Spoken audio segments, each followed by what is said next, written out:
Once upon a time, in the busy city of Lagos, there lived a woman named Mama Chidi.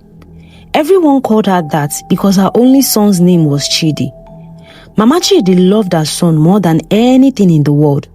She cooked his favorite meals every day. She washed his clothes even when he was a grown man.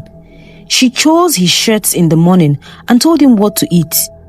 Chidi was a handsome man of 30 years. He worked in a big bank in Victoria Island. He was kind and gentle. He loved his mother very much because she had raised him alone after his father died when he was just a boy. One day, Chidi came home with a big smile on his face. "Mama, I have met someone," he said.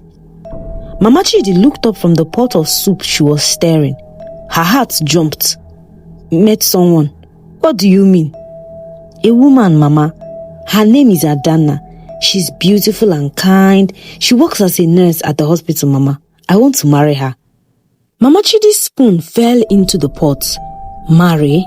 Her Chidi? Her precious son? Let me meet her first. Mama Chidi said quietly, but inside her heart, something dark was already growing. The next week, Chidi brought Adanna home. Adanna was indeed beautiful. She had a bright smile and kind eyes. She wore a simple dress and brought gifts, plantain chips and a bottle of palm wine for Mama Chidi. "Good afternoon, Ma," Adanna said, kneeling down to greet Mama Chidi in a proper way.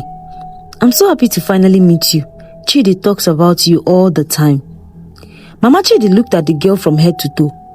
She saw how Chidi's eyes lit up when he looked at Adanna. She saw how happy he was and she hated it. Was all Mama Chidi said.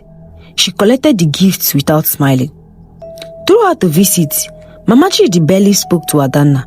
She only asked sharp questions. "Can you cook? Do you know how to take care of a home? How much do nurses earn? Is it enough?" Adanna answered politely every time, but her smile began to fade. Chidi noticed and felt sad.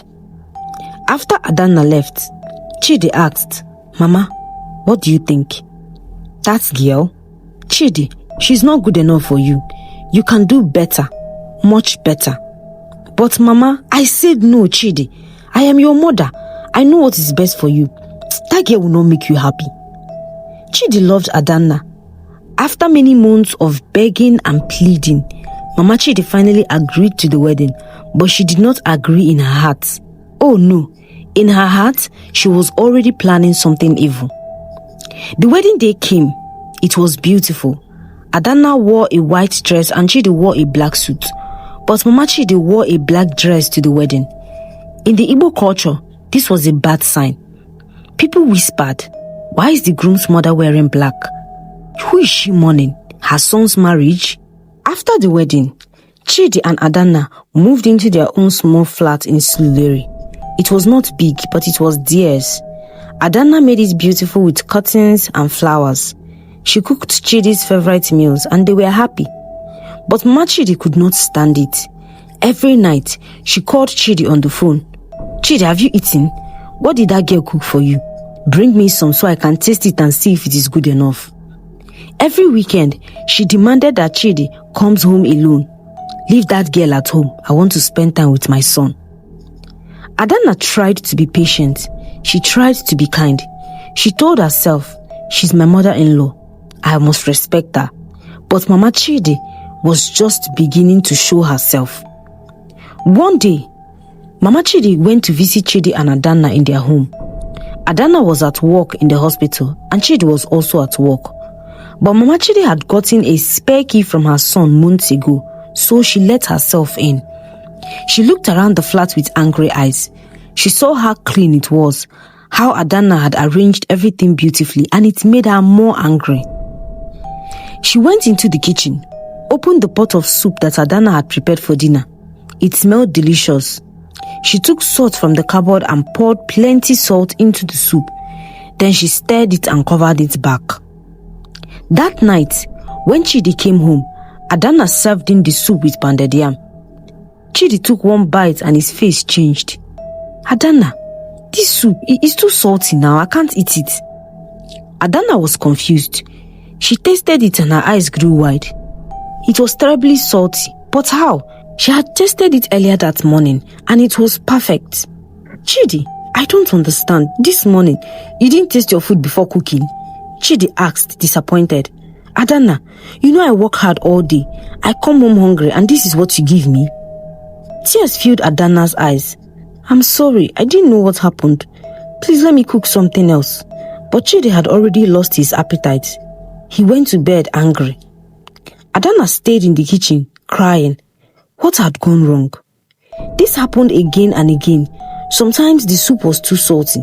Sometimes Adanna's good wrapper would suddenly tear in the middle. Sometimes her best shoes would go missing.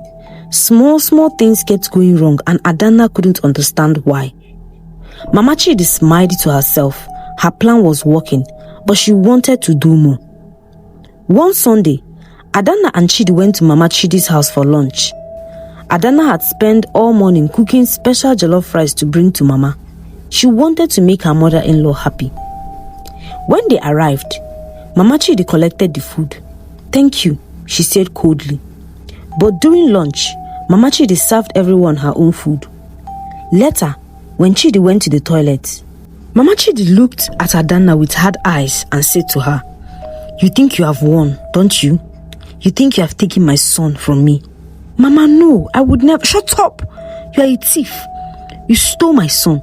But let me tell you something, girl. This is my house. Chidi is my son. He will always be mine, not yours. You are just a stranger. Adanna's heart broke into pieces. Tears ran down her face. When Chidi came back, Adanna was quiet. All the way home, she said nothing. What is wrong? Chidi asked. Nothing. Adanna lied. She could not tell him what his mother had said. She loved him too much to make him choose between her and his mother. But Mama Chidi was not finished. The worst was yet to come. 3 months later, Adanna discovered she was pregnant. She and Chidi were so happy. They went to tell Mama Chidi the good news. But Mama Chidi did not look happy. She looked angry. Pregnant? Already? Chidi, are you sure this child is yours? Mama! Chidi shouted. How can you say such a thing? I'm just asking. These girls of nowadays, you cannot trust them. She could have been with another man before you. Adanna started crying. Those words were like knives to her heart. Chidi was very angry with his mother for the first time in his life. He took Adanna's hand and they left immediately. But the damage was done. That night, Chidi was quiet. Adanna could see the small doubt in his eyes and it killed her inside. Chidi, you know I have never been with anyone but you. Please, believe me. I know, Chidi said, but his voice was not strong. His mother's words had planted a small seed of doubt in his mind. Adanna cried herself to sleep that night. As the months passed and Adanna's stomach grew bigger, Mama Chidi's attack became worse. She would call Chidi at work and say terrible things. That girl is eating too much. She will waste all your money.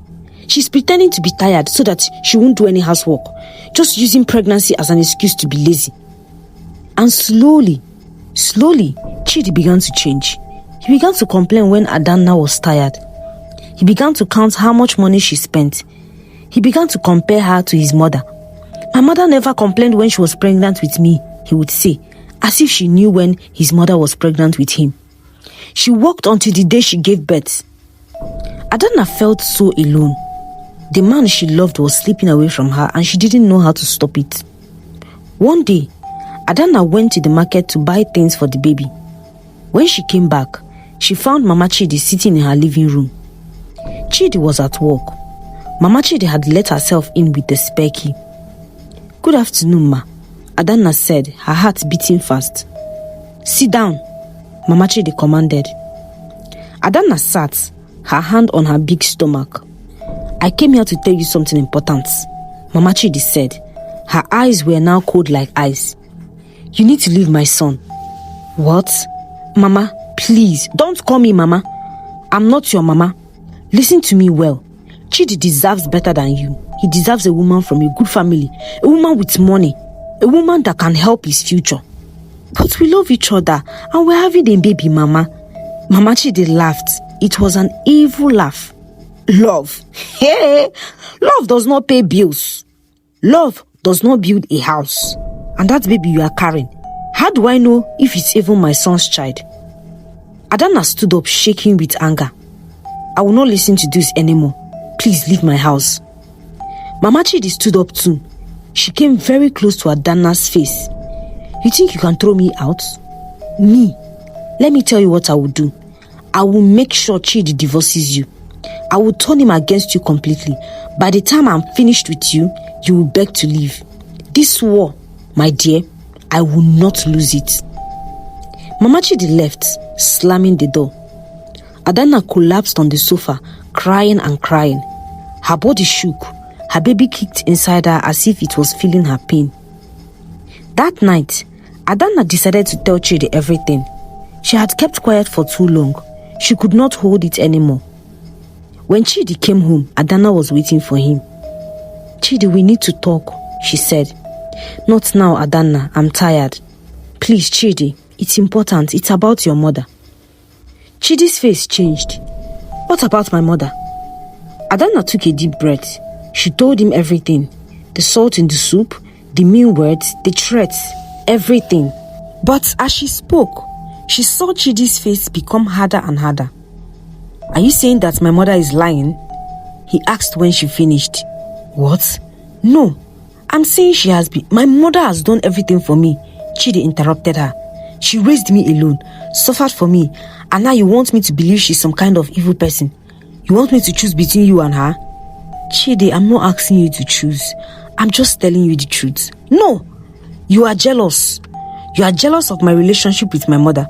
You want to separate us. I should have known. All women do this. They marry a man and they try to destroy his family. That's not true. I love you and I would never... Get out of my sight. I don't want to see you right now, Chidi shouted.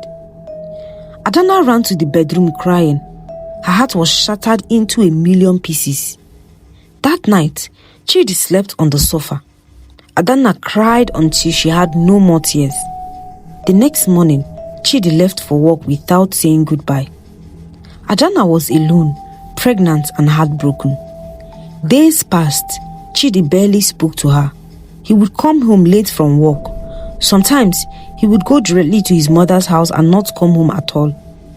Adanna was 8 months pregnant now. She felt heavy and tired, yet she had no one to talk to. Her own mother was in Enugu, very far away. One evening, Adanna was cooking dinner when she felt a sharp pain in her stomach. Then another and another. Oh God, the baby is too early. She called Chidi on the phone. He didn't answer. She called again and again. No answer. The pain became worse. Adanna was sweating. She was scared. She called for a taxi to take her to the hospital. At the hospital, the doctor rushed her into the emergency room. Where is your husband? The nurse asked. I don't know. Please help me. Help my baby. Meanwhile, Chidi was at his mother's house eating dinner. His phone was on silent. Madam Chidi was smiling because everything was going according to her plan. Soon, Adanna would leave and she would have her son all to herself again. But then, Chidi's phone rang very loud. It was the hospital calling from a different number. Hello, is this Mr. Chidi? Your wife has been admitted. She's having complications with the pregnancy. You need to come now. Chidi's whole body turned cold. What? I'm coming. He stood up to run out, but Mama Chidi grabbed his arm. Chidi, wait, let me come with you.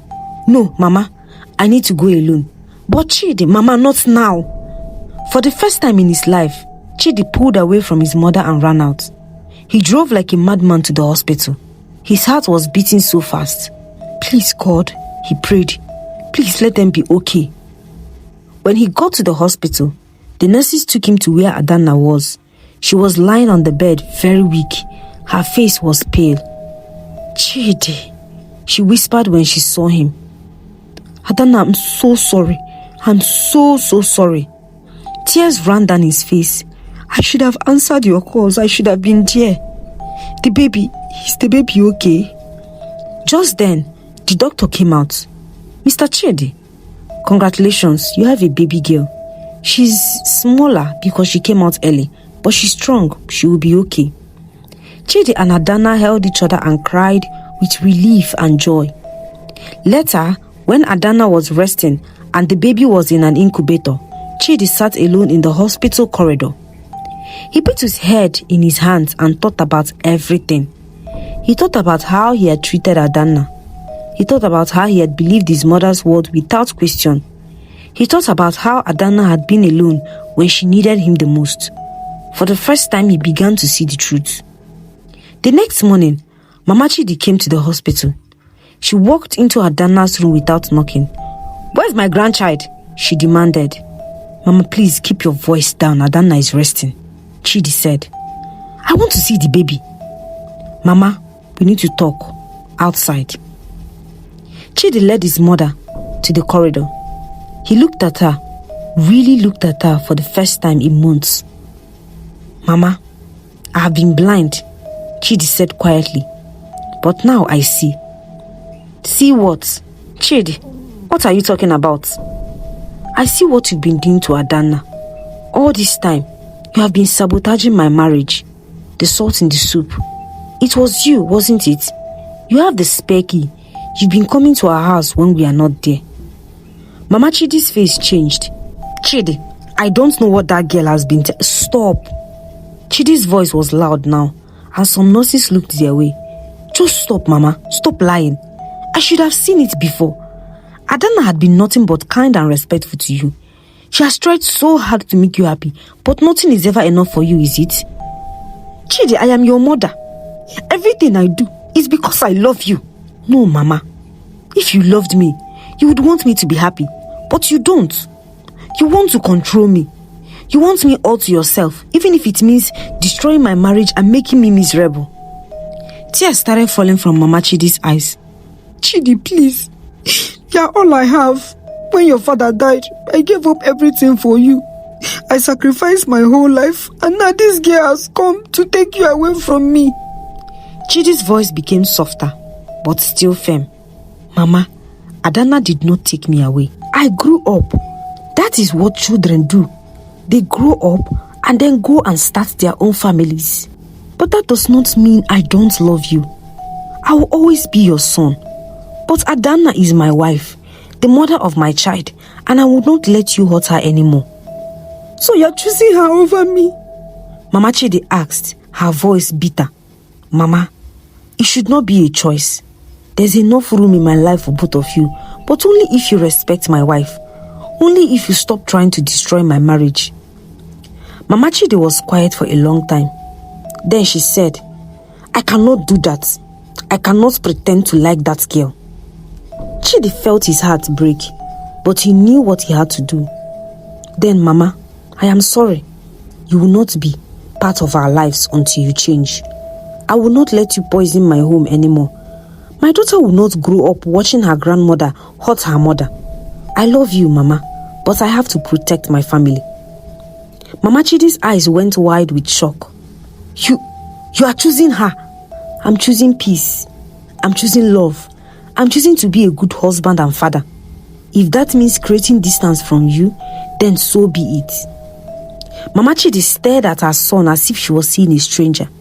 Then without another word, she turned and walked away, her shoes clicking loudly on the hospital floor. Chidi watched her go. Tears streamed down his face, but he did not call her back. He went back to Adanna's room. She was wide awake, looking at him with worried eyes. "I had everything. Chidi, I never wanted to come between you and your mother." Chidi sat on the bed and took her hand. "You didn't come between us." She pushed herself out. "Adanna, I'm sorry. I'm sorry I didn't believe you. I'm sorry I let her hurt you. I'm sorry I wasn't there when you needed me the most. Can you ever forgive me?" Adanna looked into his eyes and saw true remorse there. She saw her husband, the man she fell in love with, finally seeing clearly. "Yes," she said softly. "I forgive you, but Chidi, things have to change." "They will, I promise. From now on, we are a team. You, me, and our baby girl. We'll build our own family with love and respect. And no one, not even my mother, will be allowed to destroy that." They held each other and cried together, releasing all the pain of the past months. Later that day, Chidi held his baby daughter for the first time. She was so tiny, so perfect. As he looked at her small face, he made a silent promise. I will protect you. I will teach you to be strong. I will show you what real love looks like. Not the possessive, controlling kind, but the kind that sets you free. Weeks passed. Adanna and her baby came home from the hospital. Their small flat was filled with baby sounds and laughter again. Mama Chidi did not call. She did not visit. In her house, she sat alone, bitter and angry. She kept telling herself that she was right. She told herself that Chidi would come back to her. But deep inside, she knew she had lost. Adanna's mother came from Enugu to help with the baby. She was a kind woman with a warm smile. You have a beautiful family, she said to Chidi, and you are a good husband. Thank you for taking care of my daughter. Chidi felt ashamed, remembering how badly he had treated Adanna, but he was determined to do better. 6 months later, on a Sunday afternoon, there was a knock on the door. Chidi opened it and there stood his mother. She looked different, smaller somehow, older. Her eyes were red as if she had been crying. Mama, Chidi said, looking surprised. Chidi, please, can I come in? Chidi looked back at Adanna, who was sitting on the sofa with the baby. Adanna nodded slowly. Mama Chidi came in and stood awkwardly in the living room.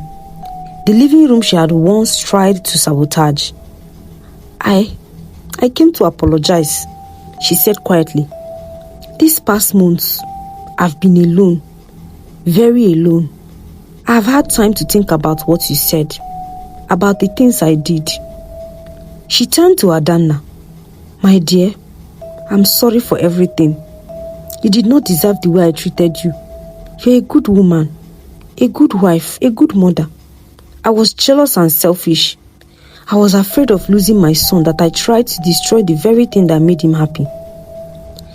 I didn't expect you to forgive me. I don't deserve it, but I want to try. I want to be better. I want to know my grandchild. Please, give me one more chance, Mama Chidi said with tears streaming down her face. The room was very quiet. The baby made a small sound. Adanna looked at Chidi. He looked at her. In that moment, they had a whole conversation with just their eyes. Finally, Adanna spoke. Mama, what you did hurt me very deeply. There were nights I cried myself to sleep. There were times I felt so alone and hopeless. You almost destroyed my marriage. Mama Chidi nodded, her head bowed in shame. But, Adanna continued, I also believe in second chances. I believe people can change.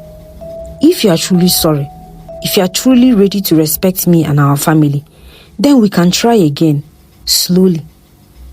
Mama Chidi looked up with hope in her eyes. Really? You would give me another chance? With conditions, Chidi said firmly. You must respect Adanna as my wife. You must not interfere in our marriage. And you will return the spare key. And if you ever say or do anything to hurt Adanna again, that will be the end. Do you understand? Yes, Mama Chidi said quickly. Yes, I understand. Thank you. Thank you both. She approached slowly and looked at the baby for the first time. She's beautiful. She has your eyes, Chidi. Her name is Chinaza, Adanna said. It means God answers prayers. Mama Chidi smiled through her tears. It's a perfect name. It was not easy after that. Trust was not rebuilt in one day. Sometimes, old habits will try to come back. Sometimes, Mama Chidi will start to say something critical, then stop herself. But slowly, very slowly, things got better. Mama Chidi learned to bite her tongue. She learned to give advice only when asked. She learned that being a good grandmother did not mean controlling everything. And Chidi learned to set boundaries with love. He learned that honoring his mother did not mean allowing her destroy his marriage. He learned that being a good son also means being a good husband. Adanna learned that forgiveness is a process, not a single act. Some days were harder than others. Some days she remembered the pain and felt angry, but she chose to keep trying for her daughter's sake, for her marriage's sake, and for her own peace of mind. Years later, little Chinaza would ask, "Mommy, why does Grandma only visit on Sundays?" Adanna would smile and say, "Because Sunday is a family day, my darling, and family means we love each other, respect each other, and give each other space to grow." Chinaza didn't fully understand, but one day she would. The story of Mama Chidi teaches us something important. Love should not be a cage. Real love gives freedom. Real love wants the best for others, even if it means letting go. And sometimes, the hardest battles we fight are not with strangers or enemies, but with the people we love most. And the hardest person to fight is sometimes ourselves. Mama Chidi had to fight her own fear, her own selfishness, her own need for control, and only when she lost everything did she find the courage to change. As for Chidi and Adanna, they built a strong marriage, not because it was easy, but because they chose each other every single day. They learned that marriage is not about two perfect people, but imperfect people who refuse to give up on each other. And baby Chinaza, she grew up in a home filled with love, respect, and healthy boundaries. She learned from watching her parents that true strength is not in dominating others, but in protecting those you love. She learned that forgiveness is possible, but trust must be earned. And they all learned the most important lesson of all. Family is not about who controls whom. Family is about choosing love over pride, humility over ego, and peace over being right.